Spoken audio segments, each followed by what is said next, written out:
this year, I was finally lucky enough to move into my own place, and with it the opportunity to build my dream gaming setup. And 6 months later, I absolutely love it. But there are a few things I've been keen to change, upgrade, and fix that I didn't quite get right the first time around. So in today's video, kindly sponsored by Amazon, I'm going to be upgrading my setup to make this setup even better. We're talking PC upgrades, audio upgrades, and everything in between. Let's do this.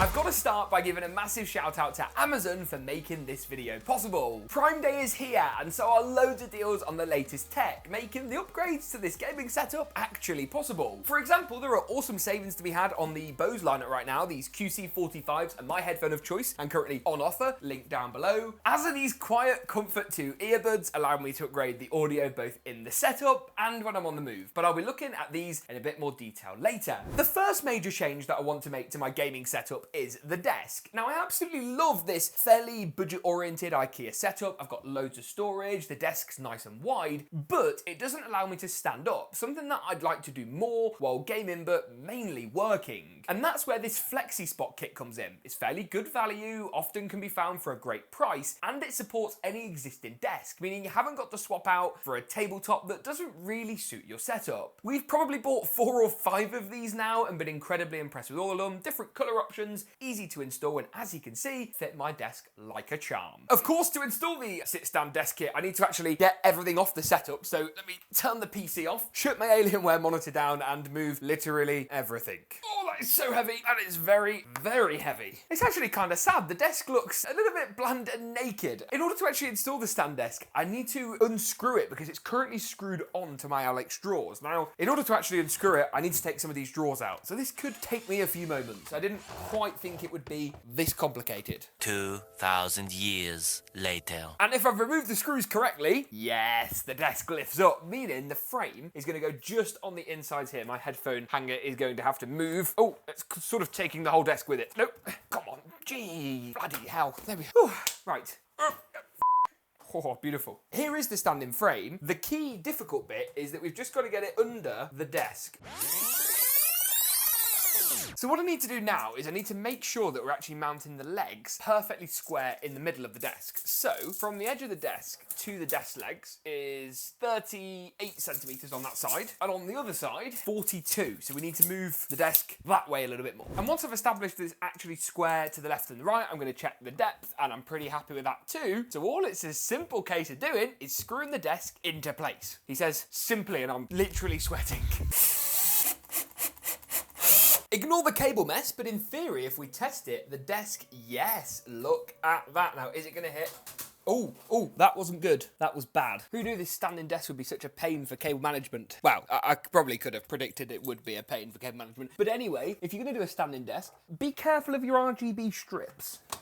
Oh, shit. Once the desk is done, there is one major change I need to make from last time that people did call me out on. They said, James, your monitor being where it is isn't gonna work. And unfortunately, they were right. Having it off to the side hasn't been particularly useful, but this stand takes up so much space that I figured I wanted something a little bit more space efficient and sleek that freed up desk real estate, and that is where these goodies come in.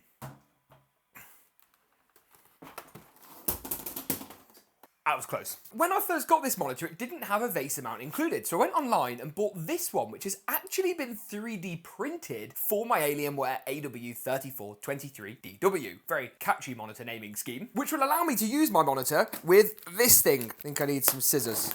Thank you, Dan. Thank you, thank you. This is a desk-mounted VESA-compatible monitor arm, so this is going to allow me to reposition the monitor without having the huge stand to play with. So this connects on to the back of the monitor, like so. The VESA mount connects up like this, and then I'm also going to add the included clamp and post to the desk. And then the Alienware monitor can actually go on top. Now, pop that on the top. Oh, That's bending a bit. Holy moly. The monitor goes on, and there we have it. I'm also going to add back on at this stage the extended mouse pad, the PC, which I'll be upgrading a little bit later, because I want to talk to you about one of the massive audio upgrades that my setup is also going to benefit from. Since I built this setup, I've been using a pair of Bose NC700 wireless headphones for the setup experience, but I've been looking to try something a little bit different. So when Amazon offered to send out their Bose Quiet Comfort 45s, currently on offer on Prime Day, links down in the description below, I could hardly say no. They're available in lots of different colours, including this black colourway and this white smoke option for a slightly different aesthetic. And the first thing that strikes me when I put these on is how good the noise isolation is, even when they're not powered up. They create a really firm seal around your ears, and with loads of Bluetooth profiles, I can connect them to my Mac, to my PC, to my iPhone, and then if I want low latency, like ultra low latency performance, I can use the wired connection if I wish and charge over via USB-C. If you're looking for something a bit more portable, you can also consider the Bose Quiet Comfort Earbud 2s, which come in this very nice, if I could open the box,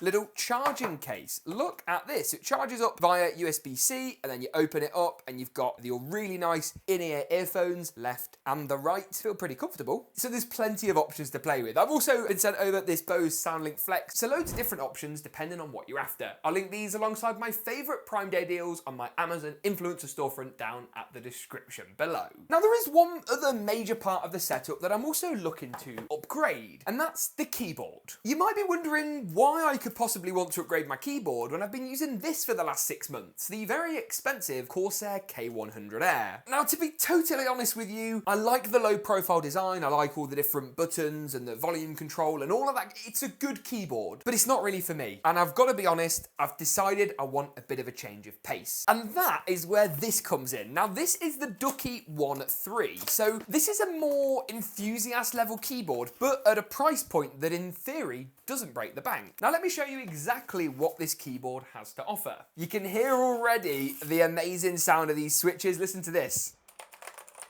Real, genuine Cherry MX blues on this really nice board design with a hidden USB-C cable channel as well, 2 levels of different inbuilt feet that build quality-wise feel phenomenal. And what's even better is that the switches on this keyboard are hot swappable. So you can buy this with a Cherry MX blue now, later go, actually, it's not really for me, and change these to a Cherry MX red or a brown or a green or basically whatever you want. But there's only one thing about this keyboard I don't really like, and it's quite a big thing. The colour of the keys. So, in typical fashion, I have gone all out and I've bought this. Now this is a replacement keycap set made by Ducky with the perfect blue, purple and pink keys. It's a UK layout, but they do various different layouts for different regions. I'll link them below. It is also a full-size keycap replacement kit. My keyboard's only TKL, which is my preferred form factor, but how sick do they look? I'm going to change all of these over and rejoin you once they're all on. Personally, I am really excited to go back to a genuine mechanical keyboard with my favourite Cherry MX blue switches. Massive shout out because this is genuinely really sick. I've gone ahead then and finished putting up these floating shelves, but I've decided I want to also put a couple of floating shelves here behind the setup. One on each side to really play into the symmetry of the room. Now I'm hoping my DIY skills have come on far enough in the last little while that I can do a decent job of this. Oh yes! I mean, it's a bit wobbly, so I think maybe slide her off, tighten the screws up very slightly, and then, in theory, it might fit a little bit more snug. I now have the perfect place for my Formula 1 memorabilia. Look at that, it fits perfectly. And then, one more side to go. See if we have just as much luck on this occasion. Hopefully I've put the holes in the wall nice and straight, but I suppose there's only one way to find out. I think it's slightly out. It's not really the recommended way of doing it. Things are starting to really come together then. The setup is looking awesome. I was a bit skeptical about the middle monitor, but it makes so much more sense. Keyboard's in, mouse pads in, our audio upgrades are in, but there are a few more things I want to add. First, I'm going to add back into place my RGB Govee light bars. I'll link those below. They look awesome in the corners of the setup. I'm also going to be popping in this. I'm going to try Elgato Stream Deck back in my gaming setup for the first time in years. This one's got custom control dials for things like volume and streaming streaming and editing softwares, your Stream Deck commonplace keys that you're used to, and then this awesome information touchscreen panel, which is going to work really, really handily. I'm also going to be upgrading the PC with a few aesthetic and also a few non-aesthetic upgrades. For the first time in nearly 7 years, I'm going AMD with my personal rig. I'll be adding in this Prime X670E Pro Wi-Fi and this CPU. You can probably guess what is in my hand, the 7800X3D, the fastest CPU for gaming only applications presently on the market. There's a couple of reasons for this. I've been playing around with it in the office, wanted to try it in my personal rig. There's nothing wrong with my 12900K, but who wouldn't love a PC upgrade? Even if it's only for a few months while I try this thing out myself. City Skylines 2's coming and it's going to be very CPU intensive, so it made it a good time to swap out to the 7800X3D. This is a set of upgrades that's just going to push my PC that little bit further. In case you're wondering, other specs include a 4090, 32 gigs of DDR5 memory, and it's built inside of my favourite case ever, the Height Y60. I love the white colourway. I think it matches perfectly with the room. The only thing I might add is one of those screens that you can modify the Y60 with for like information and stuff, but for now, the fish tank is going to stay fully translucent. And with all of that done, my dream setup upgrade is finally complete. From my new middle mounted monitor to my Bose headphone upgrades, an electric sit-stand desk, I am so pleased with the end result. I'll link everything mentioned today, including my favourite Prime Day deals, down at the first links in the description below. Big thank you to Amazon for sponsoring this video and making it possible, and as always, we'll see you in the next one.